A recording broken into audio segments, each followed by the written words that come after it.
Alright guys, here we are in studio and today we're doing a review of the Aston Martin DBS. I recently picked up this car. It's been on my bucket list for quite some time. I've had, for those of you that know me, like just about almost every car in every marquee, and so I've gone through a lot of cars, I've experienced a lot of things, and this was one of the few cars, even though I've been a huge Aston Martin fan for a while, that I had yet to actually pick up. And so the Aston Martin DBS has always been kind of one of my iconic cars that I've always wanted to have, and I've never had the opportunity to pick up the right one. Either the condition wasn't there, it wasn't the proper gearbox, or it wasn't the proper color. And as you can see here, it is an infrared DBS. It's a 2009. It had about 7,500 miles when I bought it. And I'm going to walk you a little bit through what makes the DBS so unique for Aston Martin.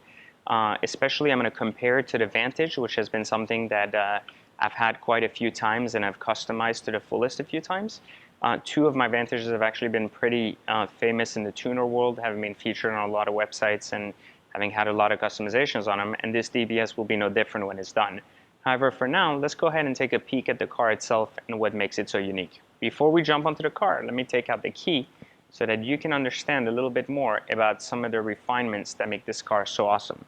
So this particular key here is what Aston Martin calls the emotional control unit. It's a Swarovski crystal key that is extremely heavy, and it has the little embedded Aston Martin logo in the center. It even comes with its own cute little pouch so you can feel fancy. This particular key costs $2,000 to replace anyways. It's like $1,700 plus like a $300 fee for actually programming it. And it becomes the heart of the car. So by putting it inside the center of the car, which I'll show you later on, will engage the car and it becomes part of the car. It's not just a key fob that stays in your pocket, it's what they call an emotional control unit. Other things that make the car so unique in nature ultimately and how beautiful it is ultimately the hood, which you'll notice a tremendous difference from the DB9 with these additional vents. It has a much racier, slicker look, and of course the fact that most of this car is built out of carbon fiber does help as well. If you also look at the bottom here, you'll notice the carbon fiber running at the bottom on both sides of the front. You'll notice it on this side as well.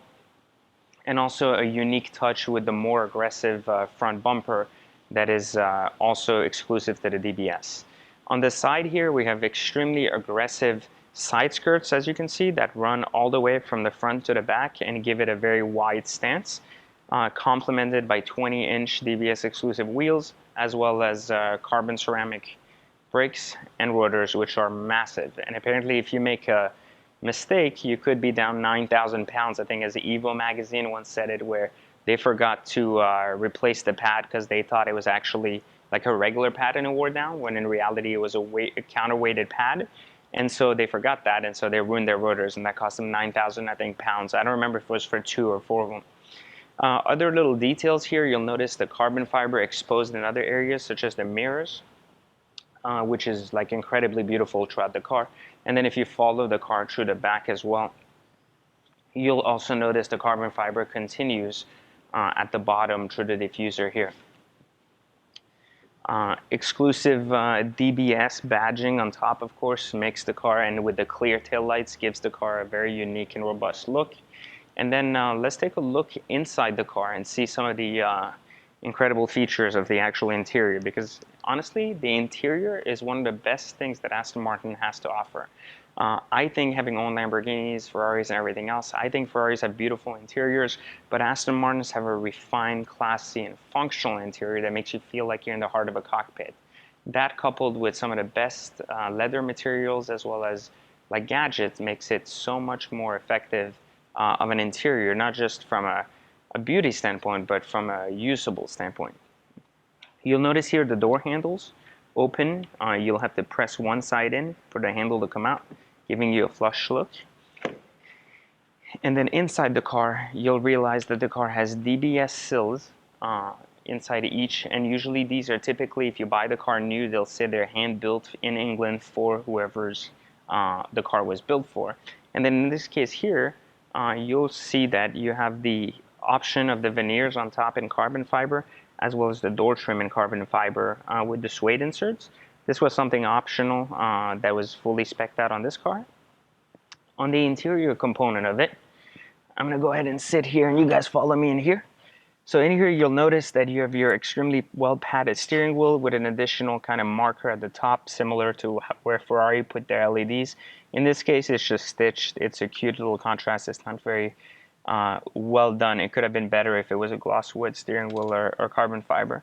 And then outside of that, you'll also notice the piano wood, the contrast red stitching, and you'll notice the famous V12 shift knob for the 6-speed, which is overbearing, overly large, but still nice. The nav comes out of there, which we'll witness in a moment. And then the seats obviously come in the two-tone in this particular car with the suede inserts, DBS embroidery, and of course nothing less than a suede headliner that runs all the way to the pillars, all the way up to the back. This car also, if you follow me here, you'll notice the back seats are also deleted in this particular edition because it is not a 2+2. And so in this case, you can usually order this car either with back seats or no back seats. In this case, we decided no back seats, no kids. So in this particular case, let's look at the actual engine and how it actually turns on. You see here you have your little engine start button. And with this engine start button, you simply insert the key. And this pretty much turns on the electronics. By pulling your foot down, obviously, on the clutch, and then pressing the key all the way in, well, nothing happens. But if you hold it, the car turns on. So if you actually push it in and hold it down all the way, the car turns on and everything works out. With the nav, you can go ahead and obviously engage it and turn it on. It'll take a moment, but as you see, it comes out, gives you two modes, easy and advanced mode. And it's absolutely pointless in every way possible.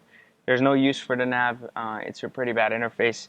And the Bang & Olufsen sound system is phenomenal, but again, overbearing at times. Really depends how loud you like to listen to music. The refinement, though, of the car is great, and the fact that you don't have to drive with the navigation out at all times really makes it a nice display as well. The buttons, super crowded, super hard to use and really hard to press. However, extremely visually appealing and pretty. It follows the line all the way through the end, and the craftsmanship it is once again second to none. So now let's take a look at under the hood, where we can take a look at the V12, 510 horsepower, and it does haul ass compared to all of my other Aston Martins. This has been truly a work of art. You'll see the 6-liter V12, again, hand-built in England with the name of the person that's actually built it. I apologize if it's a little bit dirty, but it gives you a good idea of how tucked in the V12 is. Now, as far as my experience with Aston Martin, this one has been pretty bulletproof so far. Very minor things like switches and things going bad. So far, I would say the tally for expenses has been very, very low. In my past Aston Martin experience, the tally was also very low. My two Vantages only have had maybe an O2 sensor or a very small maintenance type of item that has gone wrong. Ultimately, it needed to be fixed. Most of these cars were ultimately built by Bosch or Ford, and so a lot of these parts can be found fairly cheap or in the UK fairly cheap if you have a connection to used parts. But for small stuff like O2 sensors and stuff, it's very compatible with other makes and models, etc. So brakes and everything are really where it costs the most. And then also consider how light the hood is. It's really, really light, really light. And you can see with a pinky, you can lift it all the way up, and it just ultimately flows extremely, extremely light. And you can hold it back. So the, I think, yeah, there you go. And you see it closes itself. That's how light it is. So that gives you a good look on the outside of an Aston Martin. Let's go to the trunk and look at the trunk space as well.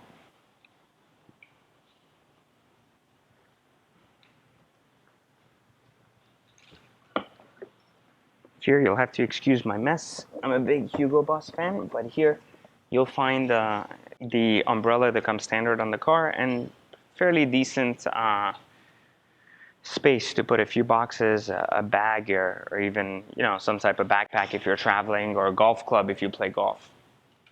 But ultimately, all padded and very clean. Nothing too fancy to look at, but still good enough trunk space, especially if you drive your cars like I do. So it's pretty, it's pretty nice and simple. Again, the carbon fiber bonnet as well here. Very, very easy to open and close, very light as well. So there you have it. This is the outside review of the DBS. And then we're going to take it on the road and hear a little bit more about how it handles and how it drives in terms of power.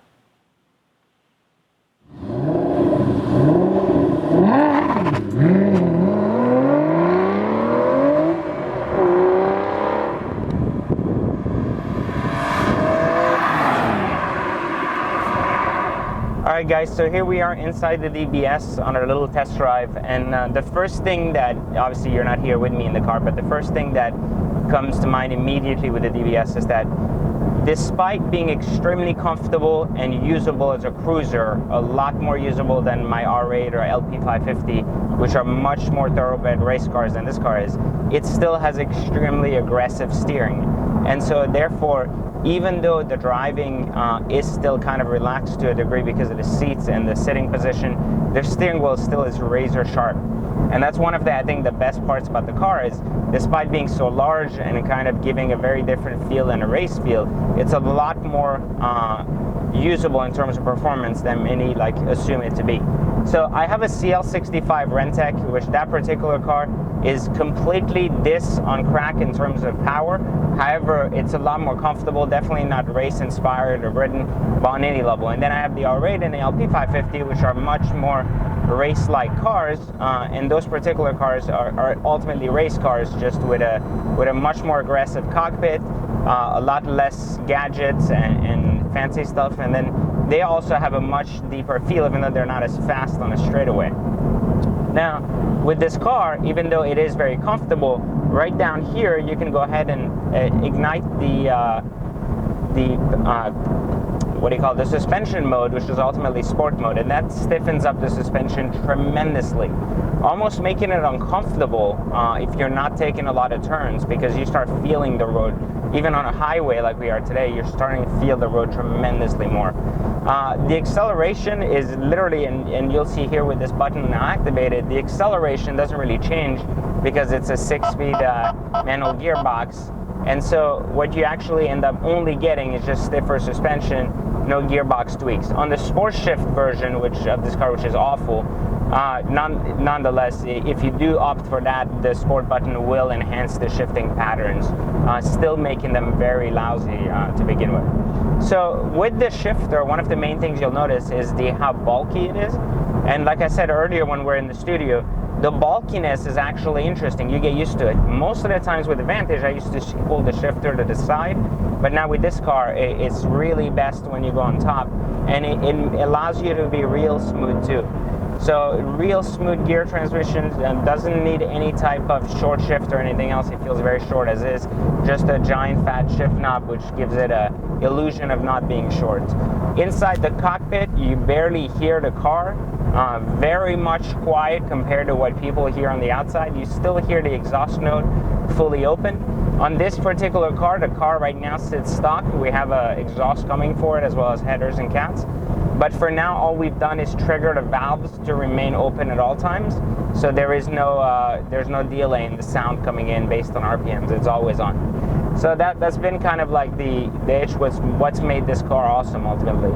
So now in terms of acceleration, if we're in third gear, we're at about 70 miles an hour right now, doing about 4,000 RPMs, and you'll see how quickly it goes up. I mean, as you go, and it'll run all the way to 8,000 RPMs.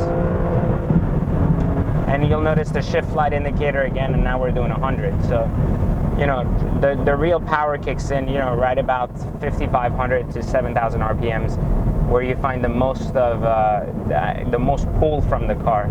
And this was just the third gear pull. We're on the highway, so we don't want to go too crazy.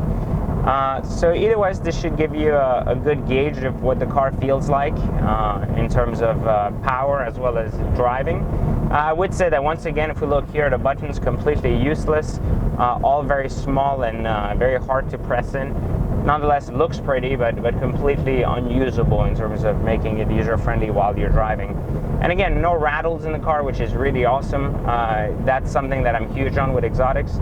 You'll notice, if we'll take a ride later in an R8, we'll also take a ride at some point in the LP550, and you'll notice a lot more rattles coming from those cars than this car, despite this car having so much more leather trim and gadgets and things that can be impacted. So Nonetheless, this is kind of a brief kind of view on the DBS from inside the cockpit, and I hope you've enjoyed this mini review of the DBS. Still, to date, I think one of the best cars you can buy for the money, especially because you can obtain these very easily with very low miles, between 120 to 150. This is as of now, and of course they're going to keep going down, which is the beauty of it.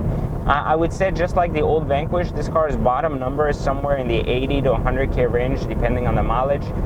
So kind of if you're planning to keep it long term, I would try to wait till prices drop to the 100K range before pulling the trigger on one. Nonetheless, a phenomenal car all around.